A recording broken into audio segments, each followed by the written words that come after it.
Bobby Marks is with us, our ESPN 1320 front office insider. Bobby, we're happy to have you back here on the show. We know in the past you have been disappointed by the Sacramento Kings, as have we. But you're one of very few over at the Worldwide Leader who thought, hey, I think the Sacramento Kings can get the Golden State Warriors in this first round series. What brought you to that conclusion?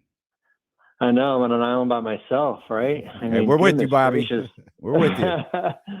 I mean, I just look at and I get it. I know the mystique of Golden State and Wiggins is back and, championship team, the DNA, and that's basically what everyone's kind of resting on here. I just look at the body of work this year.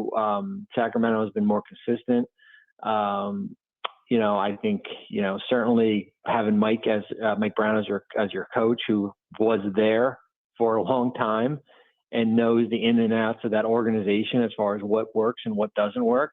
I like, certainly, Curry, Thompson, Green, they're a factor, right? I mean, they get game one on Saturday, it might be over in 5 games and stuff like that. But I just look at it from the whole body of work this year. I think they match up well. Of course, Sacramento's going to have to get stops. I think they're going to have to get their nerves out a little bit here. And I think I'm just kind of turning back the clock a little bit when I was in New Jersey.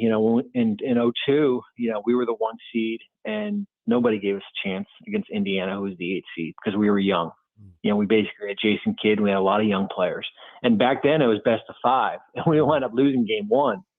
And wound up going to an NBA Finals here. So I think the inexperienced part kind of gets a little bit overrated. I think you're home, you've got your fans.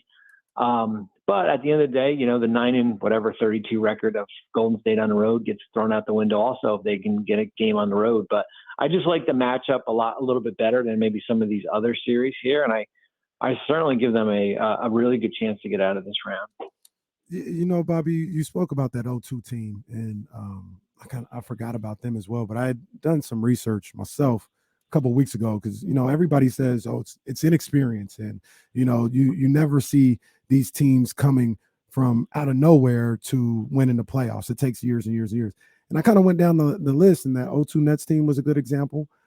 Nash's first year in Phoenix is a good example. The We Believe Warriors, the first time Steph Curry and them got to the playoffs, the 2021 Phoenix Suns.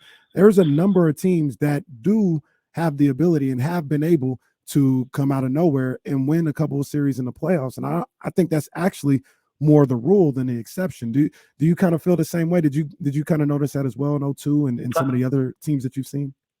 I do. I mean, the one thing that's going to happen here is this is not going to be smooth sailing, right? There's going to be some type of adversity for Sacramento, somewhere along the line here. It might be at midnight on Saturday night and you're down 0-1 and you're figuring out how do we tie it up and how do we steal a game on the road here? Something's going to happen along the way here. And I just think, yes, it slows, the game slows down a little bit here. It's going to be, Sacramento's going to have to string together some stops. I mean, it's going to be critical. I mean, the days of, 130, games, so you guys know in the playoffs, tends to kind of go out the window here. But I do notice that. I mean, it'll be natural that there'll be some nerves Saturday night, but, having worked with young teams, teams that are resilient. I think this group in Sacramento is resilient. I think they know that nobody's basically picking them as a 3 seed. So you're coming in with certainly a little bit of an edge there. Bobby, as you watch this team throughout the year, as you watch the Sacramento Kings throughout the year, what surprised you the most about them? Well, the big thing is they stayed healthy. I mean, that was the big thing where, there wasn't a stretch of games where they lost somebody for 10 games, 15 games. Certainly Sabonis could have been with the hand issue there. What stood out is that they got guys that can come off the bench and make shots in Malik Monk, which is critical in these playoff series here. I thought Trey gave them really good minutes here, and you've got closers. That's the big thing, with De'Aaron. If you got closers in the playoffs like Phoenix does with Booker and Durant, that changes when things slow down and you need a bucket and you have a big that you can throw down low. You guys saw last night in that in that Minnesota game, basically it turned into a 3-point contest. And when Minnesota needed the bucket, they couldn't go down low, whether it be, either Towns or Edwards. They couldn't get to the lane here. And I think you have that with your group. Yeah. I looked at the same thing with that Lakers Timberwolves game, and I was like praying, because I was going for the Timberwolves.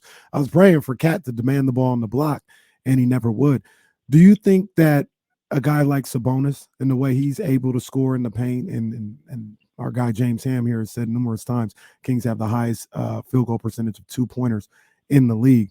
Do you think if they get in that situation that, say, Minnesota and the Lakers got in last night, that may be something that could get them over the hump, where they have De'Aaron Fox who can get into the paint, and they have Sabonis who can score at the rim too, so they don't have to get stuck in a 3-point shooting contest if they don't want to? Yeah, and I think that's going to be critical, because I think, I was listening to, I think, Kevin Pelton from ESPN this morning. He said, when you get to the fourth quarter, the percentage that you're shooting in the first and second and third quarter from three, it drops significantly here. And I think that's what you can't get into, where, you're relying on threes, long rebounds, Golden State gets out in transition.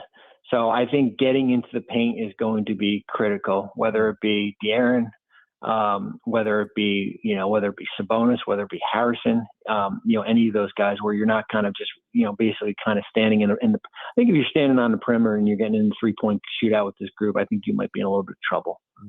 Bobby, there's been so much made about the Kings' defense, or lack thereof, and we've come across unique stats within the last few weeks that show that the Kings are actually a top 10 defensive team on the road.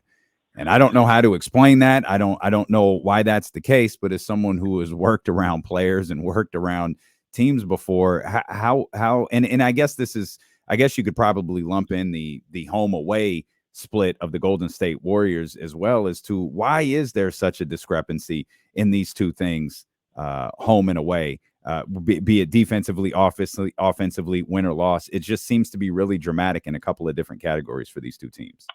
Yeah, I mean, I think for Sacramento's perspective, just, I think teams take that mentality when they're on the road, because you're basically, it's the 13, 14 guys and your coaching staff, and that's it. And you've got 20,000 people in the arena.